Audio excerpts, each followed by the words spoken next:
Hi, Alston Ridge Gators. I am Miss Hunt, and I teach second grade at Alston Ridge. And I'm so excited to be reading you a biography today as part of Black History Month. All right, so we are going to be reading Flying Free: How Bessie Coleman's Dreams Took Flight. Flying Free: How Bessie Coleman's Dreams Took Flight by Karen Parsons, illustrated by R. Gregory Christie.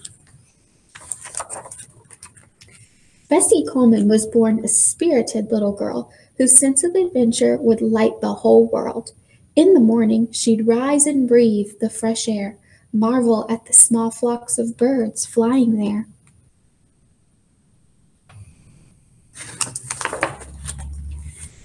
Bessie loved reading, loved math and science too. As she excelled in her studies, her confidence grew.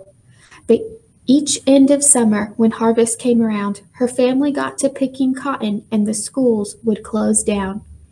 Hands sore from that picking, Bessie wiped her small brow and dreamed she'd find greatness. She just didn't know how.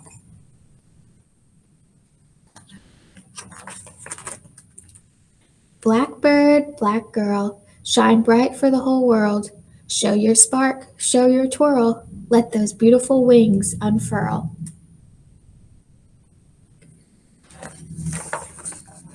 One day, Bessie's teacher told them of how a woman had become a pilot. A huge breakthrough. Wow.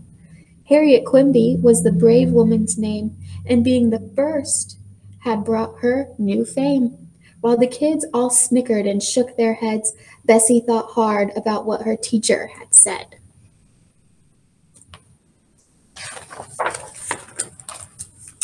Bessie kept working the fields, got a job cleaning clothes, saved her money for when opportunity arose.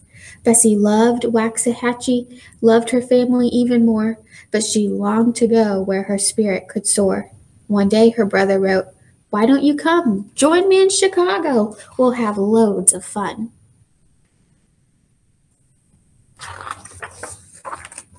Very soon she found work, not one job, but two. In the salon one day, her brother strolled in, charming all with his war tales that he told with a grin.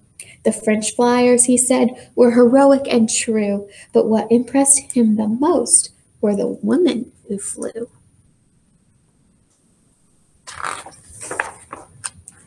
"To fly," said Bessie, "I'd love to, I would." "Ha," laughed her brother, "there's no way that you could. You live in America, are black and female. You'd have a better chance if you had a tail." Bessie said, "Oh, yeah? You just wait and see. There'll be a black female pilot, and it will be me." Blackbird, black girl, shine bright for the whole world. Show your spark, show your twirl, let those beautiful wings unfurl.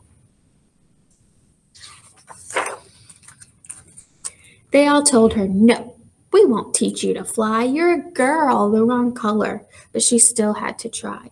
Then a friend told her, "I think you'd have a chance if you didn't stay here, but instead went to France.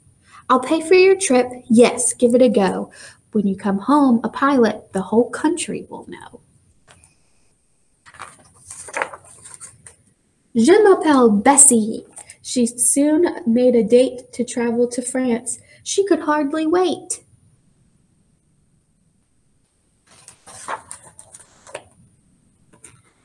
Sometimes it was hard being so far from home. Sometimes she felt sad and terribly alone. The work was quite hard, but she enjoyed her training.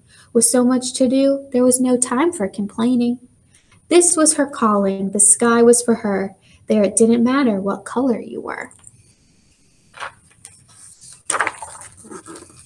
Blackbird, black girl, shine bright for the whole world. Show your spark, show your twirl, let those beautiful wings unfurl. When it was finally time to get her license to fly, Bessie passed all the tests on her very first try. There it was in her hand, her pilot's license. She couldn't wait to show it to her family and friends. I'm going to kind of zoom in on this picture because this is actually the license.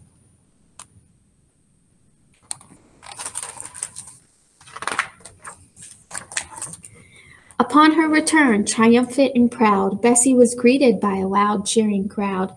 Her picture made news. There it was, front page. First black female pilot. She was all the rage.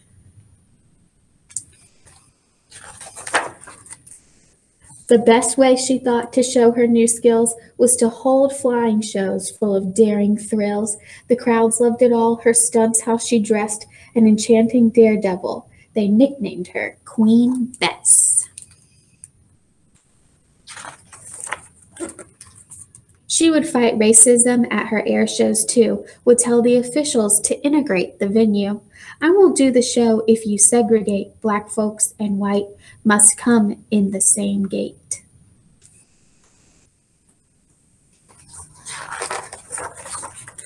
Bessie traveled the country, spoke to young and to old, inspiring all races with the stories she told. All these years later, brave Bessie still inspires. Many people of color have since become flyers.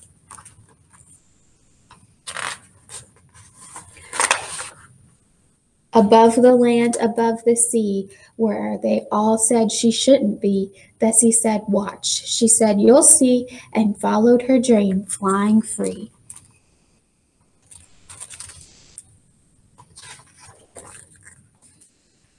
All right, and in the back of this book that you can check out from the Alston Ridge Library are some interesting facts about women in flight and some photographs of the real Bessie Coleman. All right, I enjoyed reading this biography to you, Gators. I hope you have a wonderful time listening to all the other ones to come this month. Bye, Gators.